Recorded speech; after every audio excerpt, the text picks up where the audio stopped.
여러분 안녕하세요. 오늘 영상에서는 5단원에 등장하는 새로운 단어들을 살펴보도록 하겠습니다. 선생님이 업로드한 단어 활동지를 함께 보면서 공부하시면 되겠습니다. 첫 번째 단어는 toothache입니다. 이 단어의 뒷부분에 있는 이 ache라는 단어는 본래 아프다, 통증 이라는 의미를 가지고 있는 영어 단어인데요. 전미사로도 쓰여서 이처럼 다른 단어의 뒷부분에 붙어 쓰이기도 합니다. 여기서는 tooth 뒤에 붙어 이가 아픈 것, 즉 치통을 의미합니다. 그렇다면 다음 단어들도 어떤 뜻을 가지고 있는지 유추해 볼 수 있겠죠? headache는 머리가 아픈 것으로 두통, stomach ache는 위, 복부가 아픈 것으로 복통, backache는 허리가 아픈 것으로 요통을 의미합니다. ache라는 한 단어만 알아도 이와 관련된 여러 영어 단어들을 함께 공부할 수 있죠? 자, 그럼 따라 읽어봅시다. toothache, toothache, headache, stomachache, backache. 다음 단어는 hurt입니다. hurt는 무엇을 다치게 하다, 무엇을 다치게 하다 라는 타동사의 의미와 아프다 라는 자동사의 의미 두 가지가 있습니다. 어떤 상황에 쓰이느냐에 따라 적절한 의미로 해석해주면 되겠습니다. 예를 들어 여기 첫 번째 문장에서는 다치게 하다의 의미로 쓰여서 Your words, 너의 말들이 my feeling, 나의 감정을 아프게 했다. 내 말이 내 마음을 아프게 했어 라는 의미가 됩니다. 반대로 두 번째 문장에서는 아프다의 의미로 From mountain climbing, 등산으로 인해 my legs, 내 다리가 아프다 라는 의미입니다. 두 문장의 의미 차이가 있는 것을 확인할 수 있죠? 따라 읽어봅시다. hurt, hurt. Your words hurt my feeling. My legs hurt from mountain climbing. 잘했어요. 다음은 rest입니다. 이 단어는 휴식이라는 명사의 뜻도 있고 쉬다 라는 동사의 뜻도 가지고 있습니다.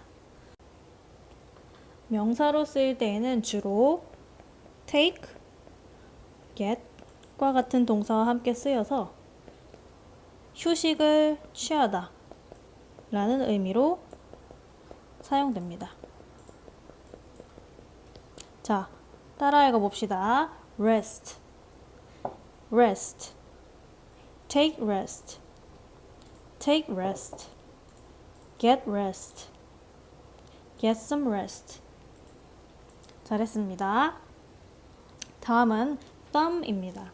우리 손가락 중에 엄지손가락을 가리키는 단어로 이 단어를 발음할 때 주의할 점은 마지막 B를 묵음 처리한다는 것입니다. thumb가 아니고 thumb이라고 발음합니다. 그러면 엄지 말고 나머지 손가락들은 영어로 뭐라고 부를까요? 자, 여기 사진에 보이는 것처럼 검지는 index finger라고 합니다. 이는 라틴어로 index가 가리키다를 의미해서인데 우리가 무언가를 가리킬 때 주로 이 검지를 사용하기 때문에 검지 손가락을 index finger라고 부르게 된 것 같습니다. 중지는 말 그대로 middle finger라고 부르고 약지는 반지 끼는 손가락이라고 해서 ring finger라고 부릅니다. 마지막 새끼손가락은 little finger, baby finger 혹은 pinky라고 부릅니다. 손바닥은 palm, 손목은 wrist라고 부릅니다. 함께 알아두면 좋겠죠? 자, 따라 읽어봅시다. thumb, thumb, index finger, middle finger, ring finger, little finger, palm, wrist. 다음은 regularly입니다. 이 단어의 뜻을 알기 위해서는 먼저 regular의 의미를 알고 있어야 합니다. regular라는 것은 형용사로 규칙적인, 보통의 라는 뜻을 가지고 있습니다. 이 형용사 뒤에 ly가 붙게 되면 뭐뭐하게 라는 부사의 의미를 가지게 되죠. 그래서 regularly는 규칙적으로 라는 의미가 됩니다. 또 함께 알아놓으면 좋을 단어가 regular의 반대말로 불규칙적인 이라는 뜻의 irregular 라는 단어입니다. 따라 읽어봅시다. regular, regular, irregular, regularly. 잘했습니다. 다음은 addiction입니다. 이 단어 안에 들어있는 addict 라는 단어는 나쁜 습관이나 일 등에 빠지게 하다, 무엇에 빠지게 하다, 그리고 중독자라는 두 가지 의미를 지니고 있습니다. addiction이라는 단어는 여기에서 파생되어 중독이라는 의미를 지닌 명사입니다. 앞에 어떤 것에 중독되었는지를 함께 표기해주면 무슨 중독이라는 의미가 되겠죠? 예를 들어 game addiction 이라고 하면 게임 중독이라는 의미가 되는 것처럼요. 같이 알아두면 좋을 표현으로 be addicted to something, be addicted to something 이라는 표현이 있습니다. 이 표현은 무엇에 중독되다 라는 뜻으로 여기 보이는 He's addicted to alcohol 이라는 문장은 그는 알코올에 중독됐다 라고 해석할 수 있겠죠? 자, 따라 읽어봅시다. addict, addiction, be addicted to something. 다음은 prevent입니다. prevent라는 단어를 자세히 들여다보면 vent라는 단어에 pre라는 접두사가 결합된 단어인데요. 이 pre라는 접두사는 미리 라는 의미를 가지고 있고 이 vent는 come, 즉 오다 라는 의미를 가지고 있습니다. 그래서 이 단어는 무언가가 오기 전에 미리 막다, 예방하다 라는 뜻을 가지고 있습니다. 그렇다면 접두사 pre를 포함하고 있는 다른 단어들은 어떤 것들이 있을까요? 예를 들어 preview는 먼저 보다는 뜻으로 사전 검토, 미리 보기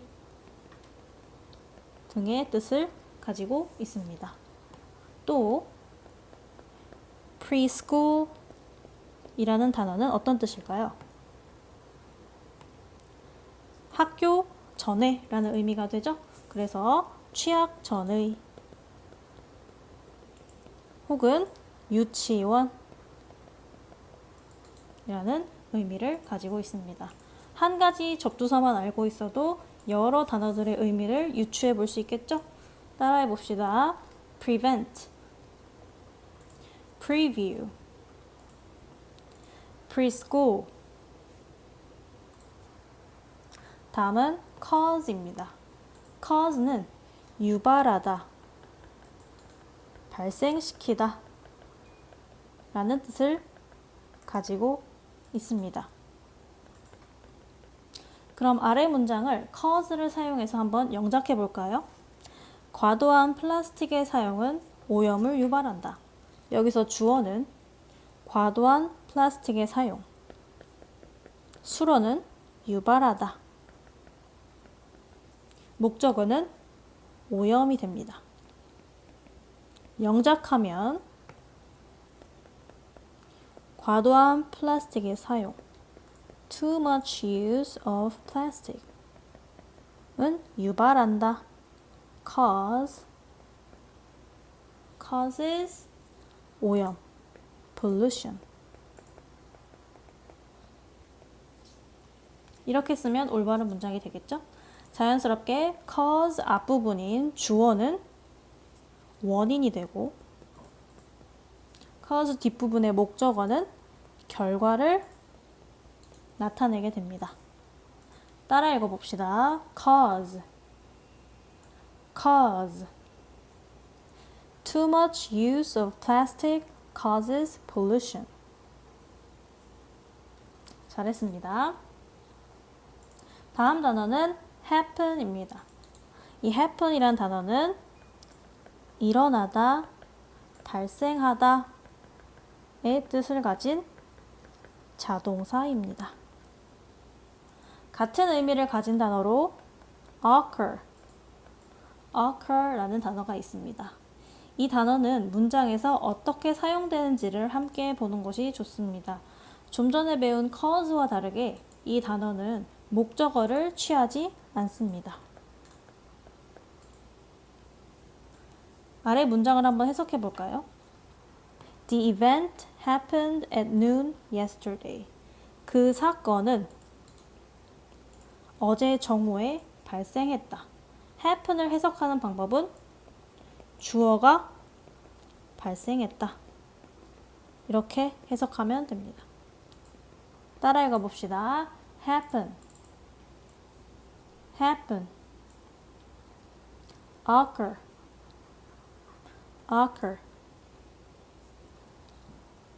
다음 단어는 increase입니다.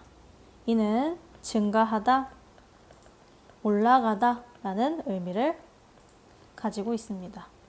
그럼 감소하다, 줄어들다의 의미를 가진 단어는 뭘까요? 앞에 이 in이라는 접두사 대신에 d를 사용하면 반대말이 됩니다. decrease, 감소하다. 이 두 단어는 함께 암기해 두시기 바랍니다. 따라 읽어봅시다. increase,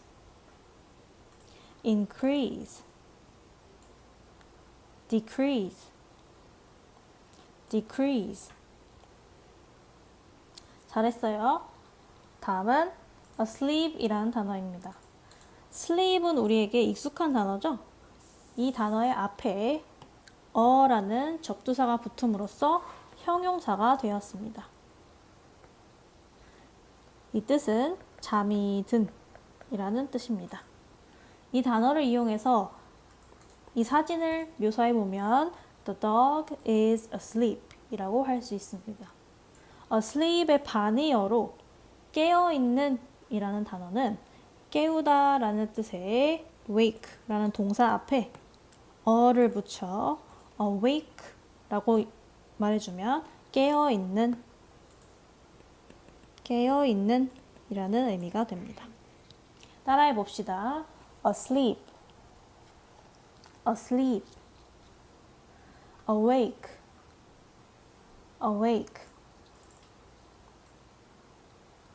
다음은 a few입니다. 여기 그림에 보면 many와 a few의 의미 차이를 확실히 알 수가 있죠. a few는 몇몇의 라는 뜻으로 많지 않은 숫자를 나타낼 때 사용됩니다. 이 a few를 사용할 때 주의할 점은 반드시 셀 수 있는 명사와 함께 써야 한다는 점입니다. 예를 들어 a few people, 몇몇의 사람들 이라는 의미로 사용할 수 있지만 a few water 라고는 이야기할 수 없습니다.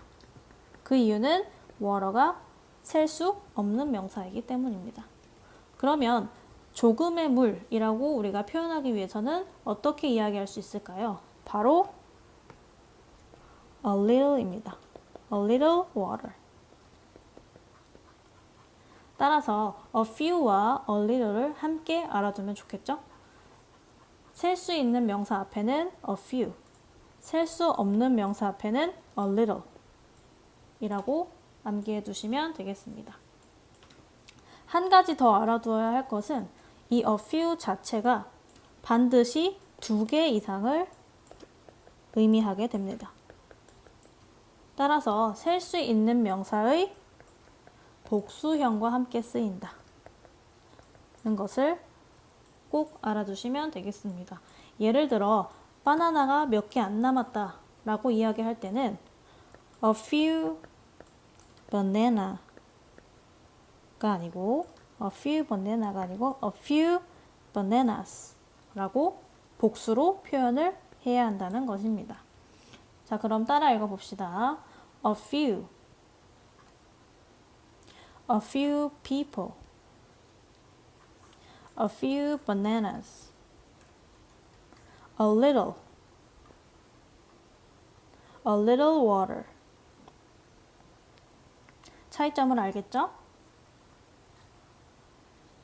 다음은 unwise로 이 wise라는 형용사의 단위어입니다. wise는 현명한 이라는 뜻을 가지고 있으니 반대말인 unwise는 현명하지 못한 이라는 형용사의 뜻을 가지고 있겠죠. 이처럼 접두사 on이 붙어서 반대의 의미를 가지는 다른 단어들도 있습니다. 공정한 이라는 뜻을 가진 fair라는 단어 앞에 on이 붙으면 불공평한, 부당한 이러한 의미를 가지게 됩니다.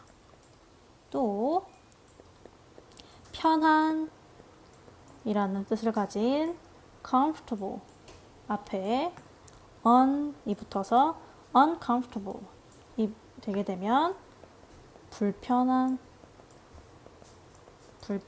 이라는 말이 됩니다. 이상 5단원에 등장하는 새로운 단어들과 관련된 단어들을 함께 살펴보았습니다. 영어 단어를 공부할 때에는 선생님과 방금 살펴본 것처럼 예문과 문맥 속에서 함께 단어를 파악해보거나 단어를 구성하고 있는 접두사나 전미사의 의미를 함께 알아보는 등 여러 가지 방법을 사용하면 영어 단어를 보다 효과적으로 기억할 수 있습니다. 오늘 배운 단어들을 생각날 때마다 한 번씩 보면서 꼭 복습하시길 바랍니다. 그럼 오늘 수업은 이상 마치겠습니다. 수고했습니다.